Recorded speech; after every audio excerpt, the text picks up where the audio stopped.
Let's go for it.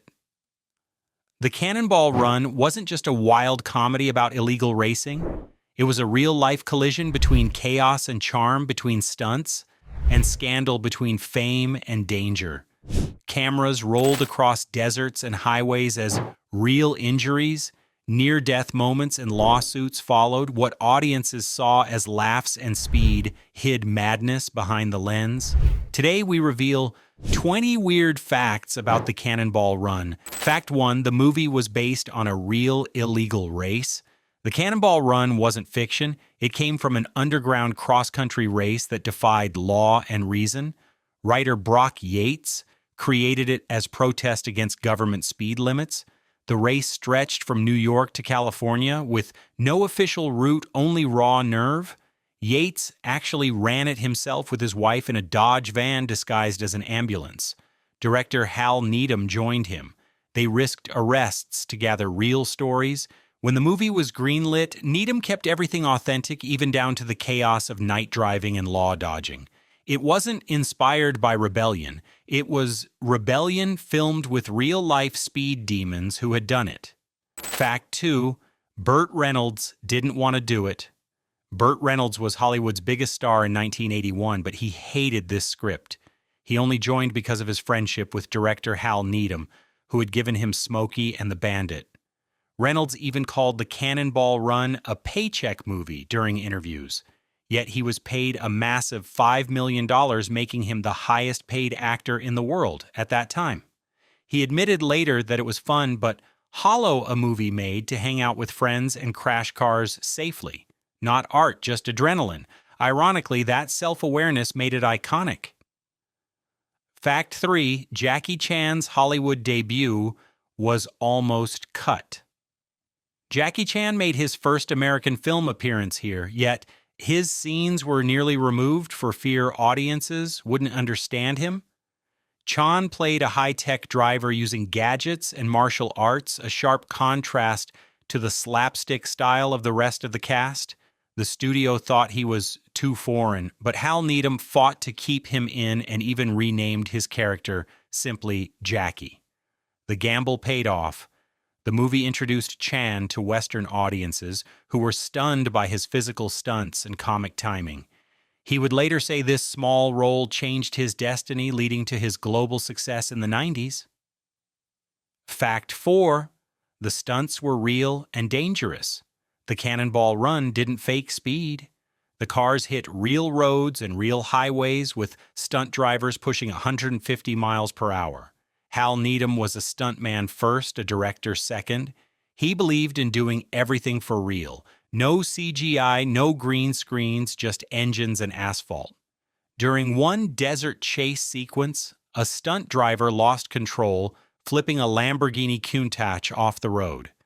The crew rushed in assuming the driver dead. He survived, but barely. Another stunt went wrong when a Ferrari spun into a ditch at over 100 mph.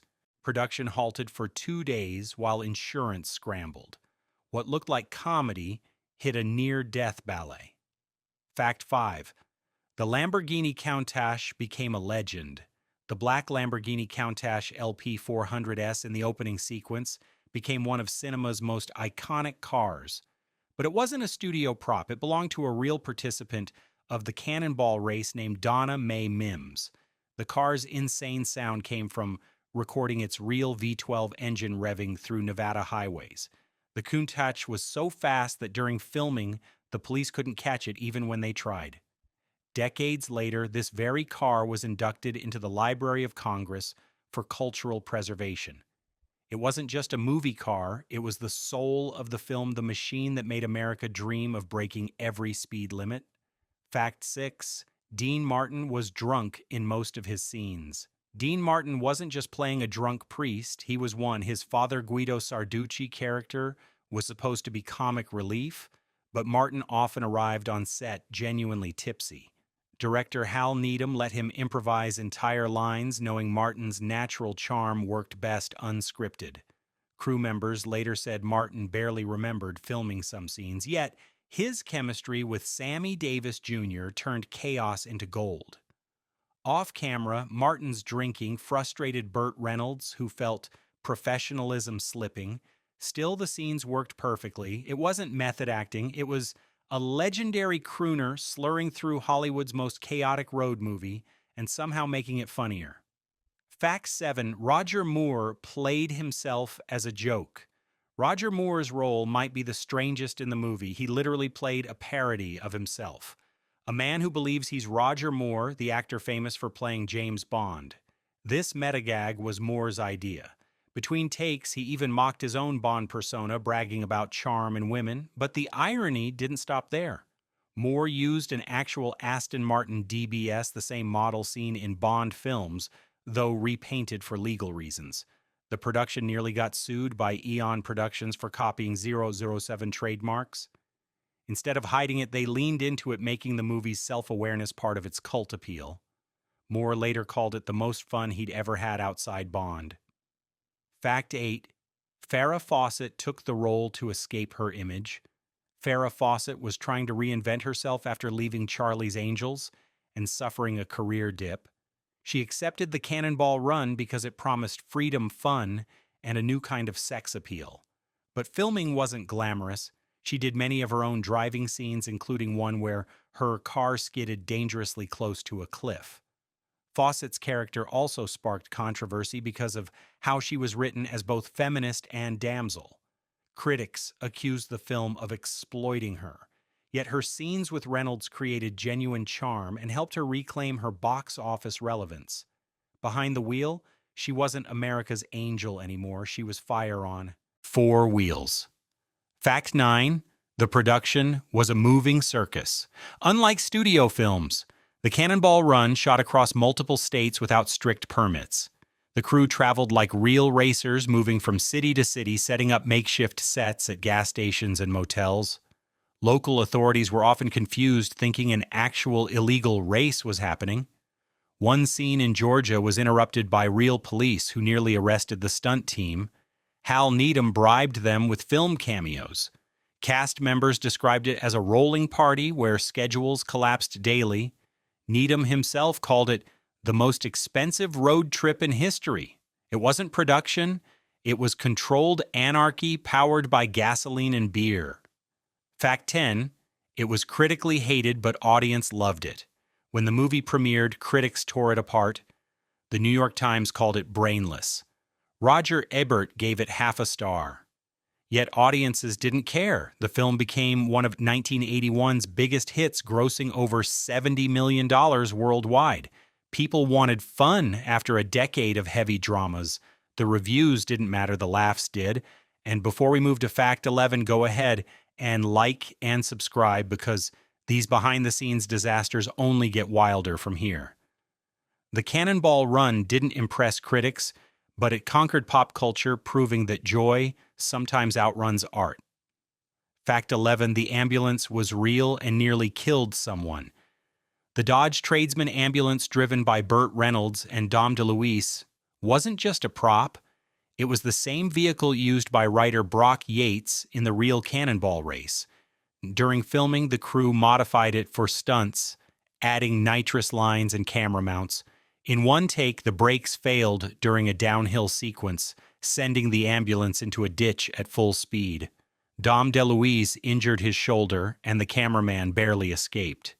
Production paused for repairs, but the scene remained in the film. Ironically, that real crash became one of its funniest moments. Behind laughter was real metal, bending real pain and real risk. Fact 12. Dom DeLuise's Captain Chaos was born on set. Captain Chaos, the alter ego of Dom DeLuise, wasn't in the script. It happened one afternoon when DeLuise showed up in a makeshift cape shouting, "Da-da-da-da, Captain Chaos." Burt Reynolds laughed so hard they kept it. Soon the costume became part of the film's mythology. Needham let DeLuise improvise entire scenes, sometimes rewriting jokes on the fly. What fans didn't see was Reynolds' frustration. He broke character, constantly unable to stop laughing during takes. The two friends' chemistry powered the movie. Captain Chaos wasn't a character, it was chaos itself, a spontaneous creation that captured the movie's spirit of lawless fun. Fact 13. The cast list was a Hollywood who's who. The Cannonball Run wasn't just a comedy, it was an all-star playground. The cast included Reynolds Dean Martin, Sammy Davis Jr., Roger Moore, Farrah Fawcett, Jackie Chan Adrienne, Barbeau, and Terry Bradshaw. Scheduling them was a nightmare. Their egos clashed and their agents demanded private trailers on moving sets. Hal Needham often shot scenes separately, then stitched them together in editing because many actors refused to work on the same day. It wasn't coordination, it was crisis management, but on screen it looked effortless, like one big happy family tearing across America. What audiences saw as unity was actually a patchwork of chaos disguised as comedy. Fact 14. The director was a stuntman turned rebel filmmaker. Hal Needham was not your typical Hollywood director. He had broken over 50 bones as a stuntman before turning to filmmaking. The Cannonball Run was his declaration of independence against studio control. He wanted to celebrate outlaws, the men who defied Hollywood rules and traffic laws alike. Needham designed every car chase himself, often performing test runs. When studios demanded safety protocols, he told them real stunts made real cinema. It was Needham's most personal film because it reflected his life, a daredevil who found poetry in risk. He didn't just direct it, he lived it at full throttle. Fact 15. The soundtrack was written on the road. Composer Al Capps didn't work in a studio. He literally followed the crew across the country recording sounds of engines, skidding tires, and revving V8s. He then blended them into the score using rhythm patterns based on RPM tempo. The main theme, Cannonball, was written in a hotel room between takes. Burt Reynolds even helped hum parts of it while drunk. The soundtrack was later praised for its authenticity because it sounded like the road itself, loud, reckless, alive. No orchestras, no polish, just the raw energy of speed turned into sound. Fact 16. Real racers worked as crew members. Hal Needham didn't want Hollywood stunt doubles pretending to be drivers. He hired actual racers who had competed in real Cannonball events. These professionals brought their own cars and taught actors how to handle them. Some of them even raced between takes just for bragging rights. During one late-night sequence in Nevada, the crew lost radio contact with two drivers who had decided to test top speed. They were found hours later at a diner grinning and out of gas. The realism audiences feel came from these adrenaline junkies. They didn't simulate the race. They relived it at 120 miles an hour with cameras rolling and no safety net. Fact 17. The movie sparked real copycat races. After its release, fans around America decided to stage their own Cannonball-style races. Police departments reported illegal cross-country rallies inspired by the film. These underground runs became so notorious that Congress discussed them in highway safety hearings. The Federal Department of Transportation blamed the movie for glamorizing reckless driving. Yet the more authorities condemned it, the more people wanted to try. The film's wild energy turned into a real cultural movement.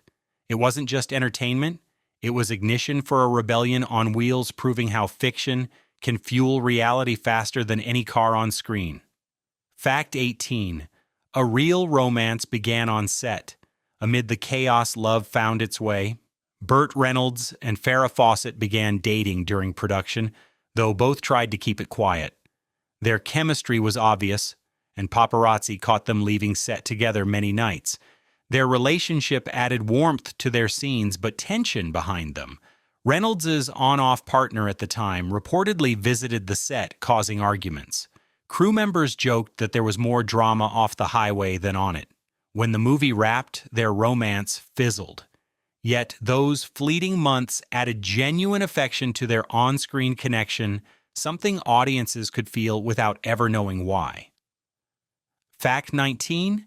Censors nearly gave it an R rating. The Cannonball Run was almost rated AR.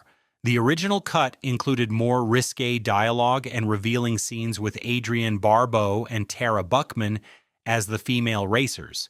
The studio feared it would alienate families, so Needham trimmed the footage, cutting innuendos and redubbing lines. Even so, moral watchdogs called it indecent. Needham laughed it off, saying the movie was no dirtier than real life. The final PG rating allowed it to dominate box offices and drive-in theaters. What could have been sleaze became mainstream mania, and another case where censorship ironically made a film immortal. Fact 20, it created its own sequel universe. The Cannonball Run wasn't supposed to have a sequel, but box office numbers demanded one.